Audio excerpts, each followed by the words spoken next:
knows too much.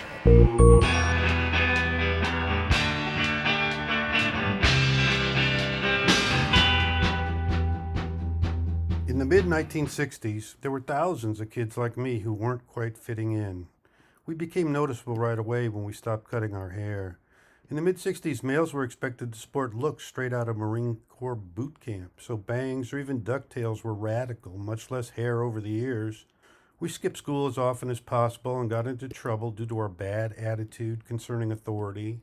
But there was a Mecca beckoning to us from across the sea, a heaven on earth called Summerhill, a boarding school in England with no grades, no bells, and no rules, run by students who were allowed to do whatever they pleased all day long. Founded by a psychologist in 1921, the school proved children flourished when provided tools and access to educational materials, and they learned faster on their own when immersed in subjects over long periods. Today I realize Summerhill isn't that far off from homeschooling, although in the 60s few realized homeschooling was an option. In case you didn't know, it's been proven homeschooling works better than traditional schooling. Suddenly, hundreds of attempts at Summerhill freedom schools were launched, some of which survive to this day. Our established school methodology of constantly ringing bells and rotating subjects on the hour seems to have been devised in Germany for the purpose of conditioning youth to happily accept a meager factory environment and always obey authority for the remainder of their lives. Strangely, it seems possible some Summerhill experiments could have been experiments in mind control, which would be the exact opposite of what A.S.Neil had intended. Bill Ayers was a rich kid in Chicago who attended the Lake Forest Academy before graduating from the University of Michigan in 1968. He joined the SDS in college and upon graduation went straight to the Children's Community, a recently created Summerhill-type school in Ann Arbor. Almost immediately, he was named director of this school. His girlfriend, Diane Oughton, worked there too. She was from an even more privileged upbringing than Ayers, and his upbringing was pretty swank. She'd recently spent a summer in Germany where she was apparently radicalized. These two swiftly became the leaders of the Violent Weather Underground, which has all the markings of a counterintelligence operation designed to destroy the student youth movement by driving it toward violence. And that wasn't easy to do since the student youth movement was almost universally nonviolent at the time.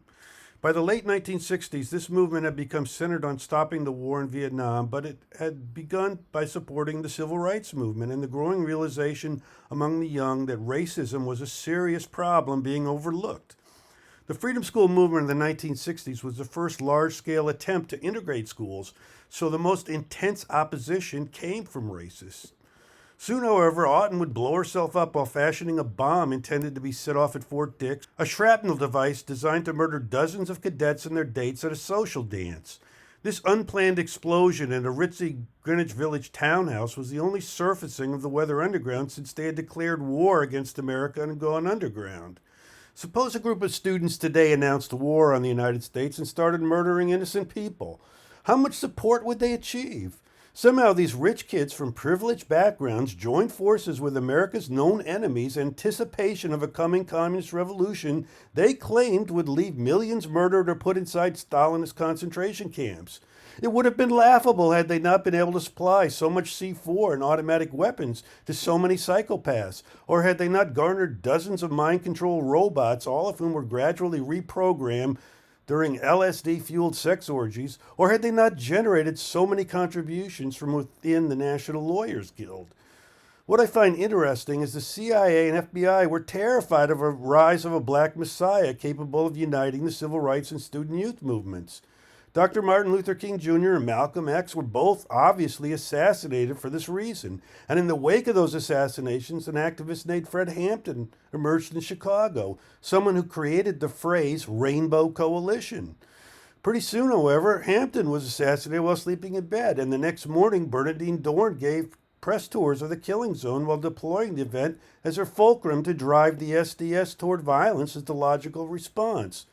Her instant appearance on the scene and manipulation of information that day should be viewed as a possible counterintelligence psyop, anointing Dorn as Hampton's successor, much the same way Jesse Jackson was anointed immediately after the murder of King. Dorn was soon portraying psychopath Charlie Manson as her culture hero, while Ayers was doing the same thing for Sirhan Sirhan. It should be noted Dorn attended the prestigious University of Chicago and became the first student organizer for the spook-infested National Lawyers Guild. After Auten's death, Ayers and Dorn became the ruling couple inside the Weather Underground, and they remained in hiding for decades, living in beachfront homes under fake IDs. But after Watergate, when COINTELPRO's illegal activities were unveiled, all records of the Weather Underground's devious alliances with America's enemies were suddenly scrubbed from FBI offices, while Ayers and Dorn moved swiftly into tenured positions at major universities. Since every counterculture-leaning grad student with long hair was sacked during the 60s, it's hard to fathom how our highly conservative education system would give high-paying salaries and pensions to two admitted terrorists who've been responsible for dozens of bombings and numerous deaths, several of which involved law enforcement officers. Unless, of course, Ayers and Dorn were spooks all along, which seems the most logical explanation. The first casualty of a Weatherman bomb was a police officer in San Francisco named Brian McDonald. Although they never took credit for the police station bombing that killed McDonald, the event certainly had all the earmarks of a Weather Underground opening salvo in their insane war against America. One former member of the group, Karen Latimer, had fingered Dorn as being the ringleader for the bombing, and apparently the San Francisco police came very close to indicting her. Since there is no statute of limitations on murder, this event remains a potential sword of Damocles hanging over Dorn's head. Strange how Chesa Bowden, the son of convicted cop killers Kathy Bowden and David Gilbert, has recently become district attorney for San Francisco, a strategic posting ensuring Dorn, who raised Bowden after his parents were incarcerated, will never be investigated nor charged while Chesa Bowden remains at this post. Chessy's mother was eventually released and skipped straight into a cushy professorship at Columbia University, just as Dorn and Ayers scored their high-paying university jobs. Gilbert, however, has not been so lucky and continues to serve his sentence for the failed Brinks truck robbery in 1981 that left 2 policemen and 1 security guard dead. Dorn was living in New York at the time, and some former members of the group seemed to believe she was involved in this event as well.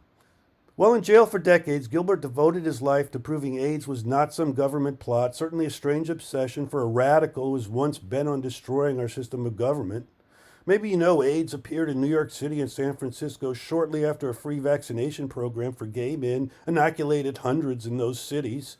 It would appear that vaccine may have been contaminated with a monkey virus similar to SV40 that infected the polio vaccine, a story mostly kept out of the national press, although a team of writers in Boston published The Virus and the Vaccine, detailing exactly how SV40 ended up in Jonas Salk's widespread polio vaccines.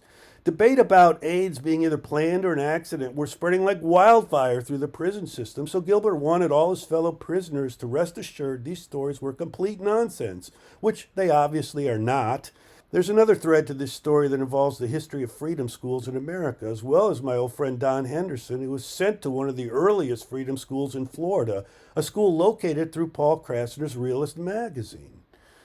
Did you know about Reverend George von Hilsheimer's background in military intelligence when you met him? I once asked Krasner. No, was the terse reply. I remember I did fund his operations for a while, though. Shortly after the Realists transformed Krasner into an important influencer and surveyor of the emerging zeitgeist, Krasner was visited by an energetic fellow with aspirations of becoming an influencer for the counterculture generation himself. He'd already established himself as a minister in a religion of his own devising when he came up with the idea of establishing an American version of Summerhill and enlisted Krasner's support. Interestingly, if you believe what you read on the internet, Hilsheimer had previously been posted to military intelligence in Berlin. Krasner had recently begun acting as a referral service for women seeking doctors willing to give abortions, so spooks and subpoenas were raining down on him. Hilsheimer convinced Krasner to fund the school to the tune of around $50 a month and deployed the magazine to recruit students and staff. His first attempt, Camp Summer Lane, Rosman, North Carolina, ended with the entire camp fleeing in terror from gunshots and explosions instigated by the local townspeople, who'd been enraged by rumors of nudes swimming in the lake. Or maybe it was the inclusion of one girl who was half black on the student roster. The town attack took place on July 11, 1963. There were a few schools through the decades up and down the East Coast, but in 1973, Hilsheimer was arrested by county deputy sheriffs and charged with practicing medicine without a license at his Green Valley School for Emotionally Disturbed Children in Orange City, Florida. The charges were dropped after a raid of the property was deemed improper by the state's attorney's office. So Hilsheimer skipped, just like Ayers and Dorn.